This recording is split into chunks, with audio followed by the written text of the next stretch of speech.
Good morning. Well, we have a certain amount of humour going on in this particular situation. These women coming to get married, of course, will be completely veiled in the way that Arab women are veiled at the present time, completely veiled. So when Jacob turns up for the marriage and this woman is brought to him and the marriage ceremony takes place, he assumes it's Rachel. And then they go off to consummate the marriage, which they do. And of course, by now it's dark. And when Jacob wakes up in the morning and says, oh, it's not Rachel, it's Leah.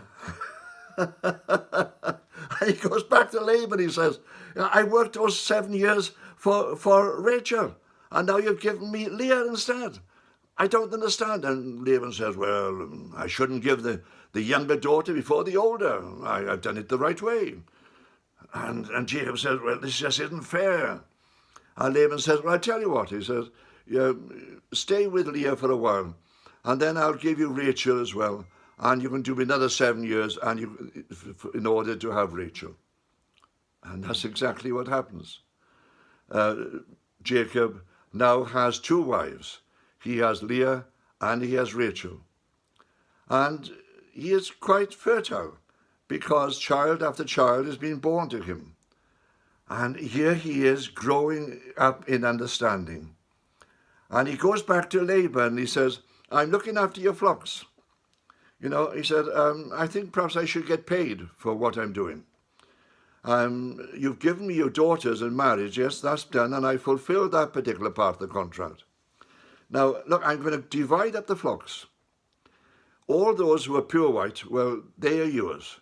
And those who are marked, they're going to be mine. And if you come and find your sheep amongst my flock, then it's been a mistake. You will have him back. And if I find these marked ones amongst your flock, then we'll just divide up the flocks. And, of course, Jacob realizes very simply that more speckled animals are going to be born than pure white animals. And before long, his flock is getting bigger and bigger, and Laban's is getting smaller and smaller. And he suddenly realized that Laban is looking at him. Yes, Laban had tricked him with the wives. And yes, Jacob as well was a very astute person. And he realizes that before long, Laban is going to turn against him. So gathering up his wives, that is Leah and Rachel, and their servants, and he'd had children with some of their servants as well, he sets off and he says, I'm going to go back to the land promised to Abraham, my father. I'm going to go back and take my wives and take my flocks with me, and I'm going to go back. Of course, Laban realizes quickly what's happened and goes after him. And he comes to him and he says to him, he says, why have you left so suddenly? He said, if you'd come to me, we could have had a party, we could have sent you on your way properly. Of course, that isn't what had happened. If Jacob had gone to Laban, Laban would have quickly sent his people out to gather up the flocks of both everybody he could find to send off Jacob without anything. So but finally, Laban catches up with him in the wilderness. And he says, you've scattered me, you've gone away from me in this particular way. And then he says something rather interesting. He says, you've not only taken the flocks, you've not only taken my daughters and my grandchildren, you've even stolen my household gods. These are small little things which are held in the household for the people to worship. And Jacob says, I haven't stolen you, I haven't stolen them. Now, what he didn't know was that Rachel had in fact taken them and hidden them in her saddlebag. And when Laban goes searching to the camp for these household gods, Rachel is sitting on the saddlebags. And when Laban, her father, comes to her and says, I'm searching the place, she says, oh, please don't ask me to move. I'm in the middle of my period. I'm in terrible pain. I'm great discomfort. So Laban doesn't ask her to get off the saddlebag, to search in the saddlebag. And so she keeps these household gods. But something strange happens. Because Jacob says to Laban, if you can find these household gods, because Jacob didn't know they'd been taken, if you can find these household gods, then I'll bring down a curse of death upon the person who's got them.